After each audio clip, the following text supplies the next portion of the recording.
Encore un penalty scandaleux accordé au Real Madrid. Ok, je comprends qu'Mbappé soit à la course au soulier d'or, il soit à la course aussi au Pichichi, etc.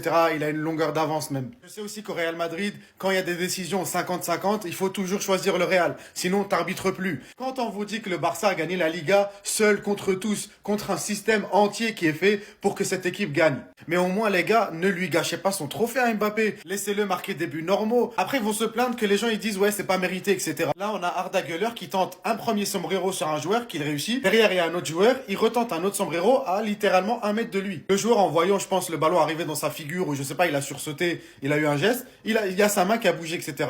Sauf que comme je l'ai dit, il est à littéralement 1 mètre. En voyant ça, l'arbitre siffle penalty. Il dit voilà, t'as fait une main, etc. Mais revenons un peu en arrière. Qui se rappelle de cette action lors du Classico retour en Liga? Frappe à bout portant de Ferran Torres, main décollée de Tchouaméni, il arrête le ballon. Et l'arbitre vient nous expliquer gentiment, le ballon est trop proche, Tchouaméni n'a pas le temps d'enlever sa main, etc. Que son geste c'était pas vraiment pour arrêter le ballon et que de toute façon il y avait Thibaut Courtois derrière. Donc si j'ai bien compris, lui il a le temps d'enlever sa main et lui là il a pas le temps. J'ai bien compris ou pas? De toute façon, vu la gueule de la mi-temps du Real Madrid, ça c'était purement et simplement un penalty pour donner un but à Mbappé, histoire de l'aider dans sa course au Pichichi et au soulier d'or. Et personne ne me fera croire le contraire. 31 buts en Liga pour un problème. Pour la terreur du vestiaire. Pour celui qui a terrorisé Madrid. Pour celui qui a éliminé Madrid en quart de finale. Pour celui qui a ramené le feu, le sang, tout dans le vestiaire du Real Madrid. Bien en place pour être le soulier d'or européen, il serait le premier joueur à réaliser l'exploit d'être soulier d'or de la Ligue des Champions, soulier d'or de la Coupe du Monde. Un exploit jamais accompli par aucun autre joueur auparavant. S'il vous plaît, mettez du respect, put the raw some respect on Kylian Mbappé. Plus jamais vous allez le critiquer. Il est venu dans un Real malade. Kroos était absent. Dani Carvajal était absent. La défense, le milieu allait mal. Et on a fait croire que le problème c'était Kylian Mbappé.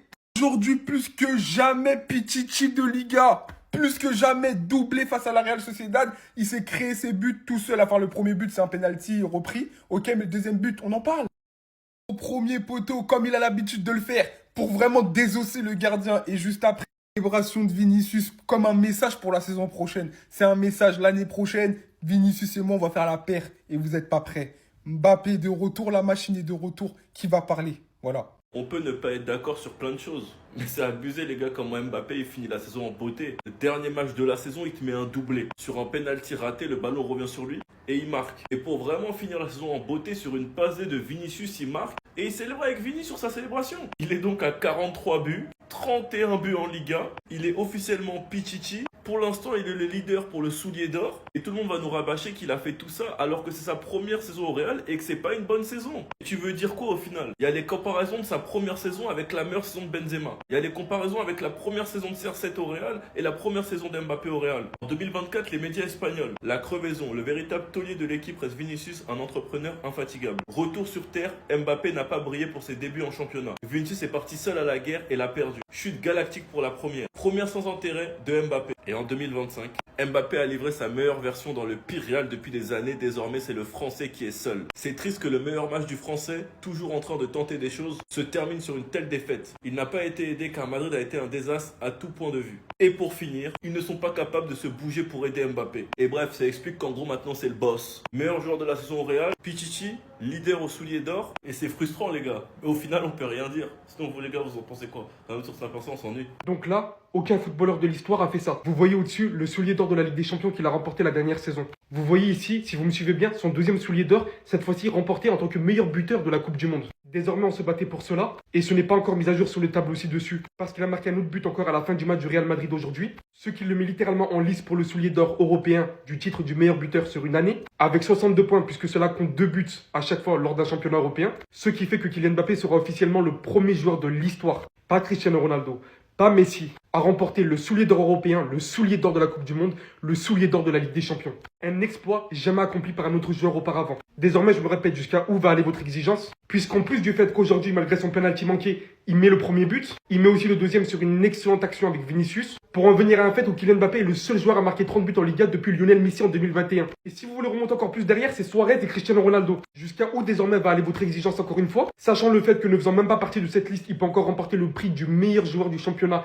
espagnol qu'est la Liga, et ce malgré le fait que le Barça a gagné le championnat. qui, comme je vous l'ai dit, va remporter le soulier d'or, peut remporter la Ligue des Nations en faisant une performance XXL, en éliminant l'Espagne de Yamal, ou soit le Portugal et l'Allemagne, et de faire la même chose également en Coupe du Monde des clubs. Jusqu'à où vous êtes prêt à dire qu'il n'aura pas la moindre opportunité pour remporter le Ballon d'Or cette saison? Je vous le dis, comme je l'ai dit hier, comme j'ai dit avant une semaine, on fonce. La propagande, elle est là. Alors là, pour le coup, c'est vraiment la fin d'une ère. Beaucoup trop d'émotions. Carlo Ancelotti qui était en larmes pour sa dernière. Lucas Vazquez également. Lorsqu'on l'a changé, le gars, il était en pleurs. Depuis le début, on parle que du départ de Luka Modric, mais Lucas Vazquez aussi part. Je sais qu'il y a plein de Madrilènes qui ne l'aiment pas. Moi-même, personnellement, ces derniers temps-là, il m'énerve. Il faut quand même reconnaître que le gars, il a sacrifié sa carrière pour dépanner le Real Madrid à un poste qui n'est pas le sien de base. Regardez comment il était triste. Ce qui était plaisant à voir, c'est que Kylian Mbappé était là dès le début du match pour lui. D'ailleurs, Kylian Mbappé est rentré sur le terrain avec la fille de Lucas Vazquez en main. Luka Modric, bien évidemment, a été ovationné. Il a été sorti à la 86e minute, les amis. Là, maintenant, on rentre dans une nouvelle ère. L'ère Kylian Mbappé. Comme vous le savez, il a été nominé joueur de la saison et c'est tellement mérité, les amis. Avec la saison qu'il a réalisée, là, les amis, il lui manquait juste quelques trophées avec le Real Madrid et ses ballons d'or assurés. On n'aurait même pas entendu parler de Lamine Yamal, même si Lamine Yamal avait fait la saison qu'il a sortie cette année-là. On n'aurait pas entendu parler de lui. Aujourd'hui, il marque un doublé, il termine soulier d'or. Et le deuxième but était tellement beau à voir, belle entente entre lui et Vinicius. Vinicius qui rentre très belle entrée d'ailleurs de Vinicius. Mais c'est tellement dommage de voir cette entente entre les deux que maintenant... Vous vous rendez pas compte, mais j'ai tellement d'émotions en faisant cette vidéo-là. Parce que je sais que c'est la fin.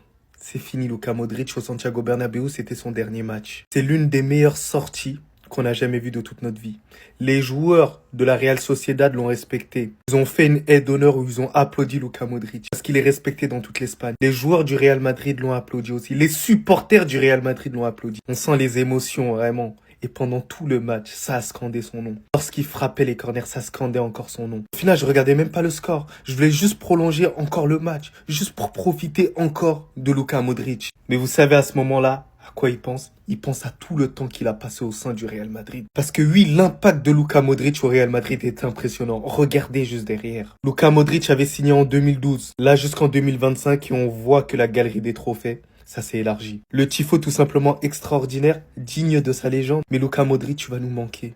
Je veux pas que tu partes. Alors pour ceux qui font des collages, ouais Abdé, t'es pas objectif, nanani. Les gars, j'en ai rien à foutre. J'ai le droit de penser un tout petit peu avec mon cœur. Surtout lorsque je vois cette image-là.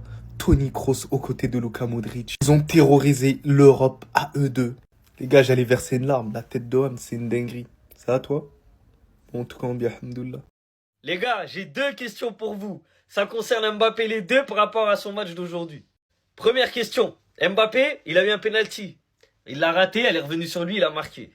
Mais maintenant, c'était la dernière de Luka Modric aujourd'hui. C'était son dernier match avec le Real Madrid, de la légende.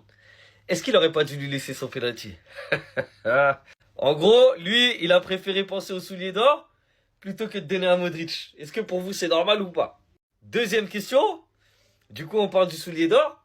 Il a mis son 30e but, ce qui fait que c'est le meilleur buteur européen par rapport au championnat. Mais le problème, c'est que Gyökeres, il a mis 39 buts.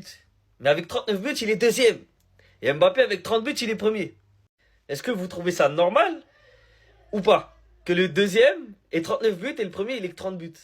Parce que eux, ils estiment en gros qu'un but dans le championnat portugais, ce qui est le cas pour Gyökeres, et ben ça vaut moins qu'un but en Liga ou en Première Ligue ou en Ligue 1, etc.